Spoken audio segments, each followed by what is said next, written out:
আপনি হঠাৎ করে কোটি টাকার মালিক হয়ে গেছেন, আপনি দান সদকা করতে পারবেন, শুকরিয়া আদায় করতে পারবেন, এটা সহজ। কিন্তু হঠাৎ একটা মুসিবত আসলো, মুসিবতকে মোকাবেলা করে ধৈর্য ধারণ করে আল্লাহ পাক দিয়েছেন বিপদকে মোকাবেলা করে এখান থেকে কেটে ওঠা কিন্তু কঠিন। মুসিবত মানে হচ্ছে কষ্ট, মুসিবত মানিতে হচ্ছে কি কষ্টদায়ক, মুসিবত মানিতে হচ্ছে কষ্টদায়ক। সেখান থেকে ফিরে আসা, সেখান থেকে আল্লাহ পাকের কথার উপর বাধ্য থাকা বড় কঠিন। সেখানেও আল্লাহ পাকের উপর ভরসা রাখতে হবে, আল্লাহ পাকের প্রশংসা করতে হবে। আমাদের দ্বিতীয় কোনো অপশন নাই, এর বাহিরে কোনো সুযোগ নাই।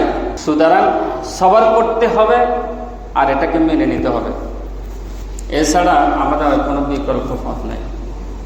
হামিদাল্লাহু ওয়া সাবারা।